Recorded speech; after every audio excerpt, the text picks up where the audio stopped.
Olá, turma. Vou usar essa apresentação aqui de PowerPoint para falar para vocês sobre a Revolução Verde, que está dentro do tema Modernização Conservadora da Agricultura. A Revolução Verde teve início na década de 50. Esse período era um período onde o mundo era dividido por uma bipolaridade, né? De um lado, a força capitalista representada pelos Estados Unidos e, do outro lado, a força comunista representada pela antiga União Soviética. Então, a promessa dessa Revolução Verde era conter a instabilidade causada pela fome nos países pobres. Era a intenção, dita pela ONU, que era acabar com uma fome no mundo. Essa era a promessa. Como é que se caracteriza a Revolução Verde? A Revolução Verde é um conjunto de mudanças técnicas na produção agropecuária proposto aos países pobres para resolver o problema da fome. Visava frear o avanço socialista e dar utilidade à indústria química. Então, veja bem, foi dito lá, para os países pobres que, olha, vocês têm fome, vocês estão morrendo de fome porque a sua agricultura não é produtiva. Precisamos aumentar a produtividade da agricultura.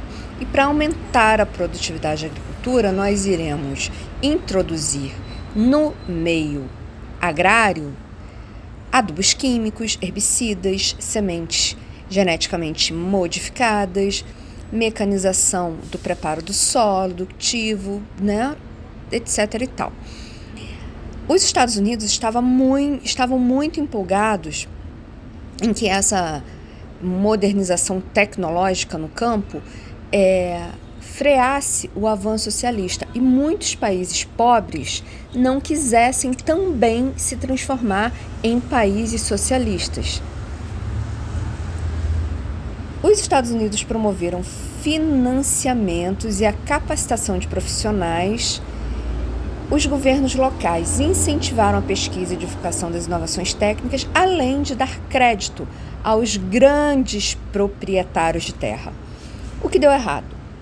Desconsiderou-se a variação das condições naturais, as necessidades e possibilidades dos agricultores, ou seja, aquela tecnologia que foi criada em países de clima frio foi criada para países de clima frio.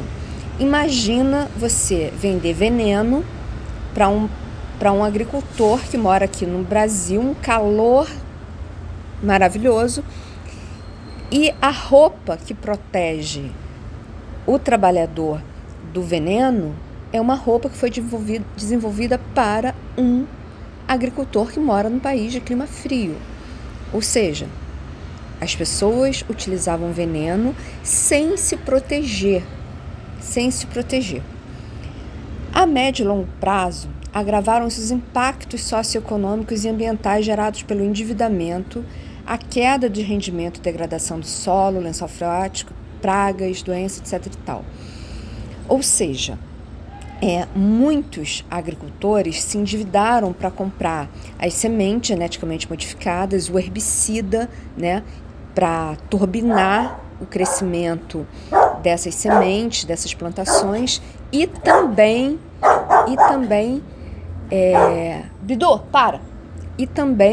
os defensivos agrícolas para combater as pragas que iriam lá atacar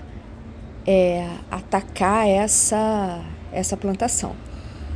A implementação de monoculturas, resultando em impactos ambientais, ou seja, a monocultura é você pegar uma grande área e plantar só um tipo de produto para aumentar a rentabilidade. Então você pega uma grande área e você planta apenas soja, ou apenas milho, ou apenas arroz, ou apenas feijão. Não tem uma variabilidade de plantações.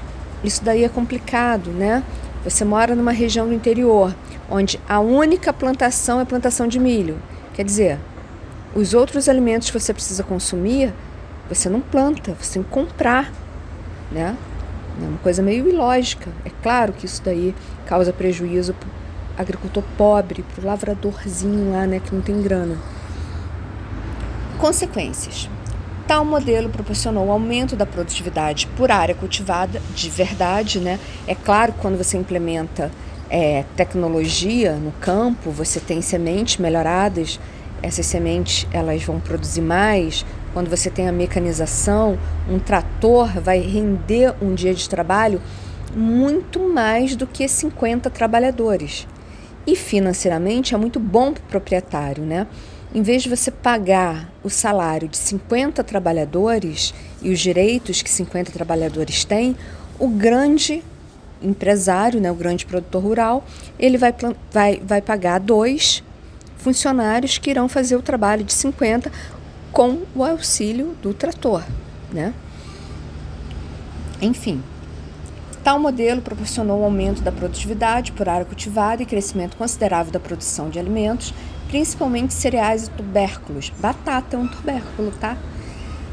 Porém, isso ficou restrito às grandes propriedades que possuem terras em condições ideais para a modernização, como relevo plano, para possibilitar a mecanização em condições climáticas favoráveis, entre outros. Imagina você colocar um trator para subir morro, para fazer plantação morro acima. Porra, não dá, né? Tem que ser aquela fazendona, né, plana, sem um relevo movimentado. Não pode, tem que ser assim, plana.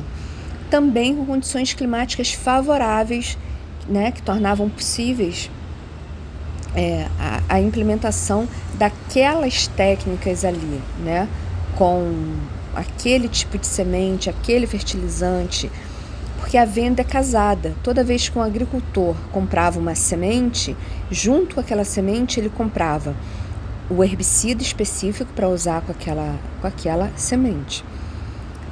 Em países que não realizaram reforma agrária, os trabalhadores agrícolas não tinham propriedade familiar, sobretudo na África e Sudeste Asiático.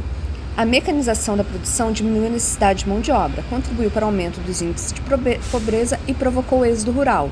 Ou seja, o cara está lá no campo, não tem trabalho no campo, ele vai migrar para a cidade em busca de emprego na cidade.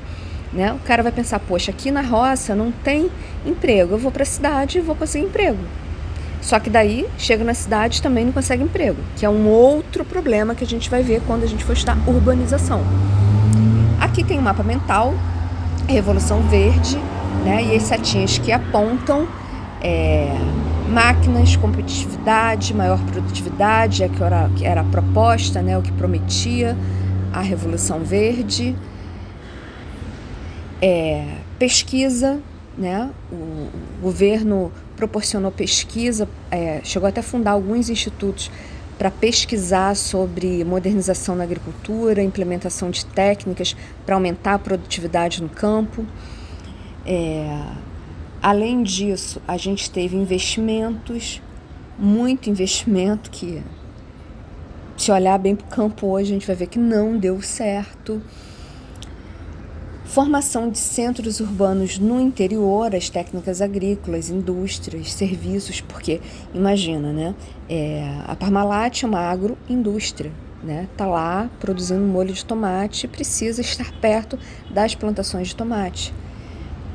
Uma consequência negativa: desemprego, êxodo rural e o crescimento das cidades. Porque se tem êxodo rural, significa que as pessoas estão saindo da roça, do meio rural, e indo para as cidades.